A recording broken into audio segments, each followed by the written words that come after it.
কাট suspension আছে 3 জনের, দলে ইনজুরি আছে এবং এই বাছাই খেলতে যাওয়ার আগে নবীব নেওয়া জীবনকেও দলে পাওয়া যায়নি। তিনি ইনজুরিতে সাদ নিজের কাছে ফাউল থেকে তিনি গোল করেছিলেন, সাদকেও পাওয়া যায়নি। সবকিছু মিলিয়ে একটা টাফ চ্যালেঞ্জ।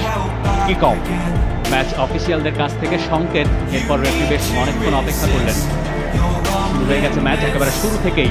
ওমান লাল জার্সিতে যারা খেলছে, বাংলাদেশের অ্যাটাকিং থার্ডে ম্যাচের ধরনটা অনেকটা এই ধরনেরই হতে পারে। বাংলাদেশকে শুরু থেকেই রক্ষণে ব্যস্ত রেখেছে ওমান। আনিসুর রহমান জিকো, তার উপর দিয়ে সম্ভবত একটা ঝড় হয়ে যাবে। একটা হাইলাইট বল, সেখানে তারিক কাজী তিনি হেড করেছেন, বিয়ের অবশ্য পুরোপুরি হয়নি। আরও একটা ক্রসের অপেক্ষায় ওমান। ক্রস হয়েছে জিকো, সরাসরি তার হাতে। সমস্ত ক্রস কিন্তু ইন করানো হয়েছিল, কোনো সন্দেহ নেই, তাই হওয়ার কথা ছিল। লম্বা করে কিন্তু ডানে বাড়ানো হয়েছে, সেখানে দূরবীন ভালো একটা ক্রসিং করিয়েছেন।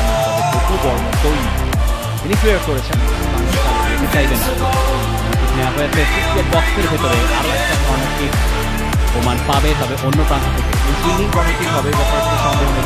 সুইঙ্গিং কর্নার কিক ঠিক সময় বেরিয়ে এসেছিলেন জিকো এবং তিনি কিন্তু ক্লিয়ার করেছেন।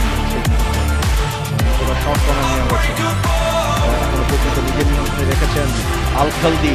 ব্যাক পাস করেছেন, চমৎকার ক্রসিং হয়েছে, হেডও হয়েছিল সেখানে। ফ্রি হেডার ছিলেন ক্রিকেট বক্সের ভেতরে জটলা আরও একবার।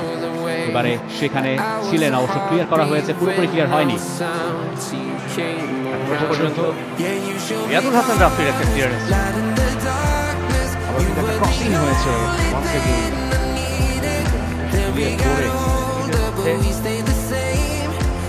আরো একবার আনিসুর রহমান জিকো, ব্যাক পোস্ট ফাঁকা অনেকটা, সেখানে হেড হয়েছিল। আরো একবার গোল লাইন ক্লিয়ারেন্সে বাংলাদেশকে বাঁচিয়েছে ইব্রাহিম, তবে ওমান এখনো তাদের পায়ে বল।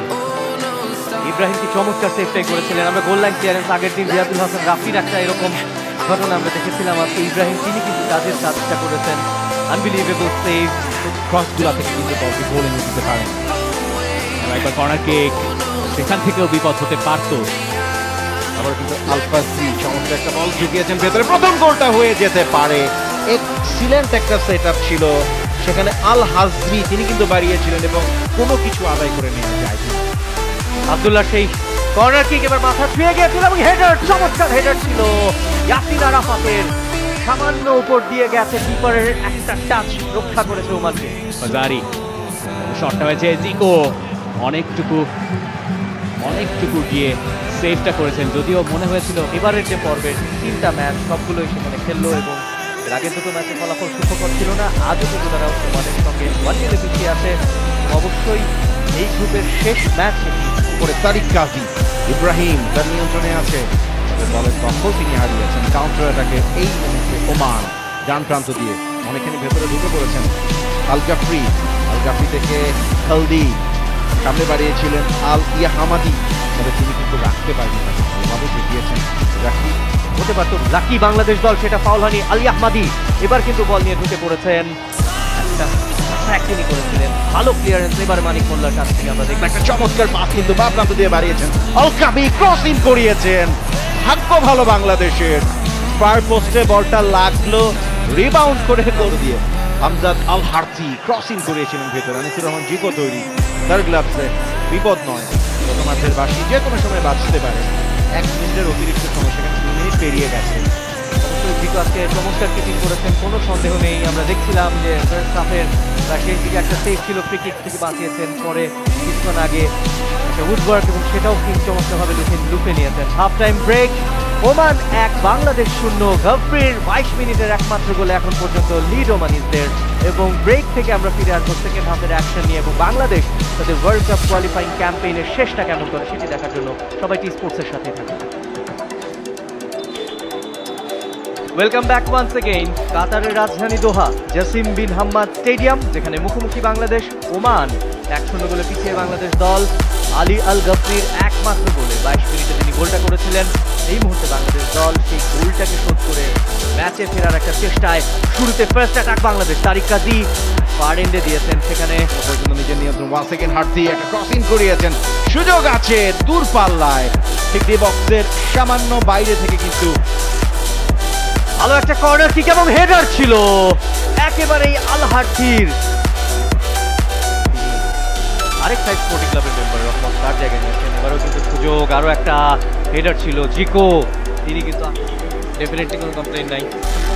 জেমি ডে শেষ ভাগটাকে প্রথম ভাগের সাথে তুলনা করি তাহলে নিশ্চিতভাবে বাংলাদেশ দল আপসেট হবে যেভাবে ফুটবল বাংলাদেশ খেলেছে। তবে শেষ ভাগের শুরুটা কিন্তু বাংলাদেশের জন্য ভালো ছিল, পিছিয়ে পড়ে এবারে কিন্তু ওমান 1-on-1 অল্পের জন্য মিস, আরও একবার বেঁচে গেল বাংলাদেশ। নিশ্চিত গোলের সুযোগ হাতছাড়া আল ইয়াহামদির। মানে ভুল করে ফেলেছেন, তবে রিয়াদুল রাফি ঠিক সময় এসে আবারও ক্লিয়ার করেছেন। ডিসপোজেসড হয়ে গিয়েছিল বলের দখল। এই মুহূর্তে মাঝ মাঠে বাংলাদেশ মতিন মিয়া একাই বল নিয়ে এগিয়ে যাওয়ার চেষ্টা করছেন, তাকে ব্যাকপাস করতে হবে ইব্রাহিম। ইব্রাহিম কিন্তু ভেতরে ঢুকছিলেন, তবে ইব্রাহিমকে তার নিয়ন্ত্রণে আছে, কাটব্যাক করে দিয়েছেন। দূরপাল্লা একটা শট হবে এবং সেটাই হয়েছে অনেকখানি লক্ষ্যভ্রষ্ট।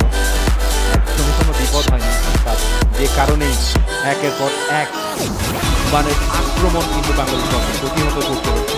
তাছাড়া অন্য কোনো কাজে এই মুহূর্তে আর হাতে নেই। সেটাই বাংলাদেশের রক্ষণের উপর বারবার চাপ বাড়াচ্ছে। আরও একবার প্রান্তটা বদল করে সেখানে অবশ্য আবদুল্লাহ ফিরে গিয়েছিলেন। দারুণ ফুটবল ওমানের কাছ থেকে। জামিল ঢুকে পড়েছেন, এক্সিলেন্ট স্কিল, ভালো কাটব্যাক হয়েছে, সেখানে গোলের সুযোগ আছে এবং সেই সুযোগটাকে কিন্তু কাজে লাগিয়েছেন খালিদ আল হাজরি, যে নিয়ন্ত্রণে বলটা রেখেছেন। ঢুকে পড়েছেন পায়ে, চমৎকার স্কিল, আবারও গোল হতে পারে, সুযোগ আছে। তবে এবার কিন্তু বাঁচিয়েছেন আনিসুর রহমান। দারুণ কর্নার কিক থেকে রক্ষা করেছেন কোনো মতে ইয়াসিন আরাফাত। জিকো তিনিও কিন্তু পাঁচ করেছিলেন, ব্যর্থ পেয়েছেন দুজনেই, ইয়াসিন আরাফাত জিকো। তো ম্যাচ ইজ অন, সেখানে মতিন মিয়া ছুটছিলেন চমৎকারভাবে, তাকে আটকানোর চেষ্টা ছিল। সোহেল শেষ পর্যন্ত আবার ফিরে গেছে আক্রমণে, আবারও এবার আল আকবরী কাটব্যাক করেছেন তৃতীয় গোলটা হওয়ার অপেক্ষায়। এবং খালিদ আল হাজরি অনেকক্ষণ ধরেই করব করে দ্বিতীয় গোলটা তার ব্যক্তিগত দ্বিতীয় এবং দলের তৃতীয় গোলটা কিন্তু তিনি সম্পূর্ণ করেন অবশ্যই। এবং শাহিদ আল আকবরী নামার পর থেকে আমরা দেখছিলাম দেখা গেল বাড়ি একটা চমৎকার বল বাড়িয়েছেন শেষ পর্যন্ত আল আকবরী। আবারও বলবো আনলাকি আল আকবরী, চমৎকার একটা চিপ, কিন্তু লাগলো গিয়ে বলটা ঠিক মতো দিতে পারেনি। বিমান ক্লিয়ার করেছেন, ফাউল করেছেন খালিদ আল হাজরি। এবারে কিন্তু ফ্রি হেডার করেছিলেন সেখানে আমজাদ আল হাঠি। আরো একবার কিন্তু অবিশ্বাস্য ক্লিয়ারেন্স ফ্রম ইব্রাহিম, যে কথাটা মাত্রই বলছিলেন, আকবরী এক্সিলেন্ট কাটব্যাক। এই মুহূর্তে সুযোগ বালি, ইয়াজিদ হালকা করে কিন্তু ডান পায়ে সেটআপটা বাড়িয়েছিলেন সামনে। নিজে গোল করতে চেয়েছিলেন নাকি খালিদ আল হাজরির জন্য একটা সেটআপ দিয়েছিলেন? নিজের উপরে কিছুটা একটা হাসি আমরা তার কাছ থেকে দেখলাম এবং সেই